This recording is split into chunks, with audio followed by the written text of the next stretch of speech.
श्री शिवाय नमस्तुभ्यम हर हर महादेव। 16 सितंबर दिन सोमवार का है। तिथि है भाद्रपद शुक्ल पक्ष त्रयोदशी की।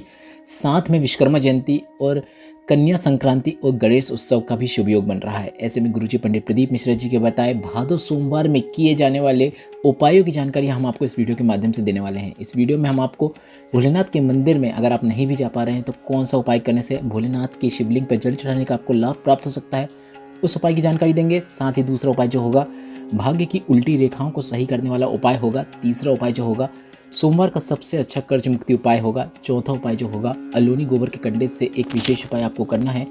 साथ ही पांचवा जो अंतिम उपाय होगा वह ग्रह क्लेश दूर करने वाला सोमवार का एक विशेष सरल और महा उपाय है। बढ़ते हैं पहले विशेष उपाय की ओर। अगर आपका घर शिव मंदिर से दूर है, आप भोलेनाथ को जल अर्पित करना चाहते हैं, मंदिर नहीं जा पा रहे हैं, तो आपको गुरुजी का बताया एक सरल और आसान उपाय करना है। आपके घर के पास में इन वृक्षों में से कोई भी एक वृक्ष है तो उसमें आपको जल अर्पित करना है। पर जल अर्पित करते समय आपको महादेव का एक विशेष नाम भी लेना है। अगर आप पीपल के पेड़ के नीचे जल अर्पित कर रहे हैं तो आपको पिपलेश्वर महादेव का नाम स्मरण करना है। अगर आप वट वृक्ष के नीचे जल अर्पित कर रहे हैं तो आपको वटकेश्वर महादेव का नाम स्मरण करना है। अगर आप आंवले के वृक्ष के नीचे जल अर्पित कर रहे हैं तो आपको अक्षेश्वर महादेव का नाम स्मरण करना है। अगर आप बेलपत्र के वृक्ष के नीचे जल अर्पित कर रहे हैं तो बिल्वेश्वर महादेव का नाम स्मरण करते हुए आपको जल अर्पित करना है। इस प्रकार से अगर आप इन वृक्षों के नीचे भी जल अर्पित करते हैं तो वह जल महादेव स्वीकार करते हैं, उन तक पहुंच जाता है और आपको उसका पूरा लाभ प्राप्त होता है। आपको सभी वृक्षों के नीचे जाने की आवश्यकता नहीं है। इन वृक्षों में से किसी एक वृक्ष के नीचे भी आप महादेव का विशेष नाम लेते हुए जल अर्पित कर रहे हैं, बस उतना ही पर्याप्त है। बढ़ते हैं दूसरे विशेष उपाय की ओर।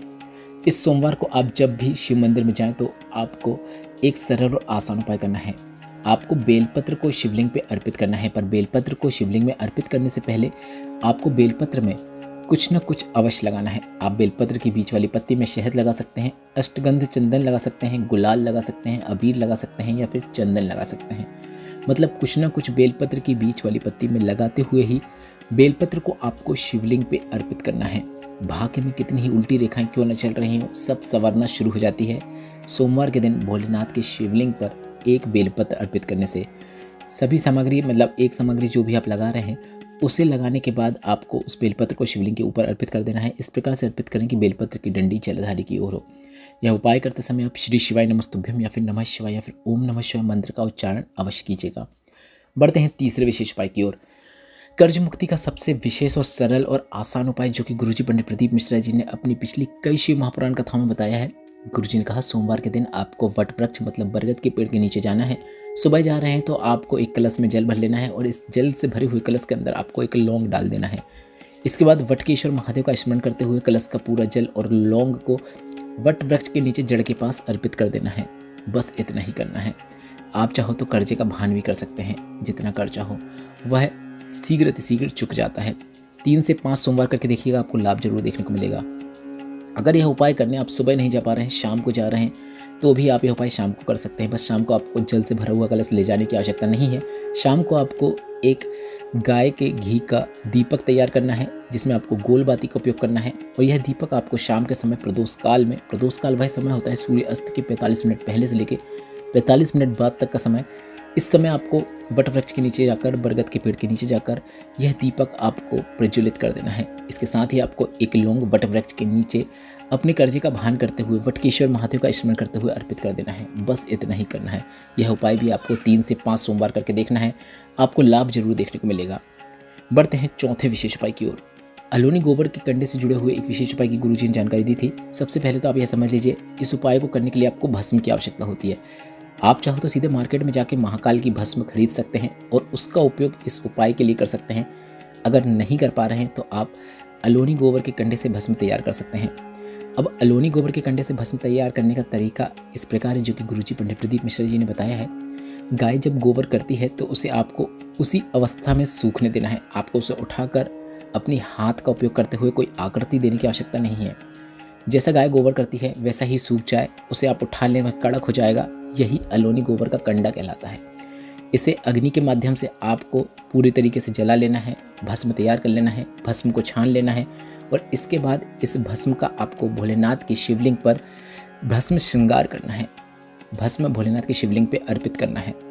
अगर आप महाकाल की भस्म आपको मिल जाती है मार्केट से तो आप उसे शिवलिंग पे अर्पित कर सकते हैं। यह उपाय आप सोमवार, प्रदोष या मासिक शिवरात्रि में कर सकते हैं।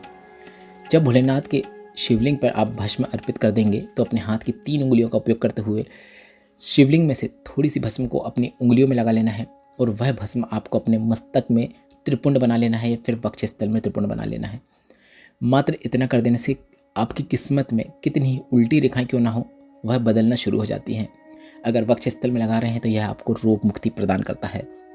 यह विशेष उपाय आप अगर एक बार भी करते हैं तो आपको लाभ जरूर देखने को मिलता है। बढ़ते हैं 5वें और अंतिम विशेष उपाय की ओर। गुरुजी ने कहा, कई लोग ऐसे होते हैं जो कहते हैं कि मुझे जब गुस्सा आता है तो मुझे मेरा गुस्सा कंट्रोल नहीं हो पाता है और मैं ऐसे में कुछ भी कर देता हूँ, कुछ भी बोल देता हूँ और बाद में मुझे इसका बहुत अधिक मात्रा में पछतावा होता है और ऐसा मेरे साथ बार बार होता है। तो गुरुजी ने एक विशेष उपाय की जानकारी दी है जिसे आप अपने घर से क्लेश को दूर करने के लिए, घर में सुख शांति के लिए, क्योंकि अगर घर में लड़ाई झगड़े नहीं होंगे तभी तो घर में सुख शांति देखने को मिलेगी, तो आप यह उपाय घर से क्लेश को दूर करने के लिए, घर में सुख शांति के लिए कर सकते हैं। जिसे अधिक मात्रा में क्रोध आता है, गुरुजी ने उसे ही यह उपाय करने को कहा है। अगर वह सुधरना चाहता है तो मतलब उसे विपरीत परिस्थिति में गुस्सा ना आए, इसलिए गुरुजी ने यह उपाय उसे करने को कहा है। गुरुजी ने कहा, आपको एक कलश में जल भर लेना है और इस जल से भरे हुए कलश के अंदर से आपको मूंगे को डुबोकर निकाल लेना है। मूंगा वह होता है जो आपने कई अंगूठियों में भी लगा हुआ देखा होगा। एक पत्थर होता है जिसे मूंगा कहा जाता है। उस पत्थर को, मूंगे के पत्थर को आपको कलश के अंदर से डुबोकर निकाल लेना है। अब मूंगा सभी के पास मिल पाना उतना आसान नहीं होता है। ऐसे में गुरुजी ने एक और तरीका बताया है जिसे आप फॉलो कर सकते हैं, अपना सकते हैं। गुरुजी ने कहा है, अगर आपको मूंगा नहीं मिल रहा है तो आपको एक हरी मूंग लेना है। मतलब जो मूंग की दाल का पूर्ण मूंग रहती है, हरी कलर की होती है, आप वीडियो में देखकर समझ सकते हैं। आपको एक हरी मूंग लेना है। जल से भरे हुए कलश के अंदर आपको इस हरी मूंग को डाल देना है और यह जल आपको श्री शिवाय नमस्तुभ्यम बोलते हुए, नमः शिवाय बोलते हुए, ओम नमः शिवाय बोलते हुए, अवधूतेश्वर महादेव का नाम स्मरण करते हुए शिवलिंग के ऊपर अर्पित कर देना है। यह उपाय आप 2 से 3 सोमवार करके देखिएगा। आपको स्वयं देखने को मिलेगा कि आपका जब गुस्सा आता है तो आपका गुस्सा आपसे कंट्रोल होने लगेगा और आपका गुस्सा इतना अधिक नहीं बढ़ेगा कि आप किसी को अपशब्द बोल दें या फिर आपके हाथ से कुछ ऐसा हो जाए जिसके लिए आपको बाद में पछताना पड़े। आशा करता हूँ इस वीडियो में बताए गए उपायों से संबंधित जानकारी आपको उपयोगी लगी होगी। अगर इन उपायों से संबंधित अगर अभी भी आपके मन में कोई प्रश्न है तो वे प्रश्न आप कमेंट बॉक्स के जरिए पूछ सकते हैं। और मेरे द्वारा दी गई जानकारी अगर आपको थोड़ी सी भी उपयोगी लगी हो तो इस वीडियो को लाइक करके कमेंट बॉक्स में हर हर महादेव अवश्य टाइप कीजिएगा। हमने व्हाट्सएप चैनल आपके लिए बनाया है। अगर आप हमें व्हाट्सएप में जुड़ना चाहते हैं तो उसकी लिंक भी मैंने कमेंट बॉक्स में मेंशन कर दी है, जिसमें टच करके आप हमें व्हाट्सएप में फॉलो कर सकते हैं, जो कि बिल्कुल फ्री है। श्री शिवाय नमस्तुभ्यम। हर हर महादेव।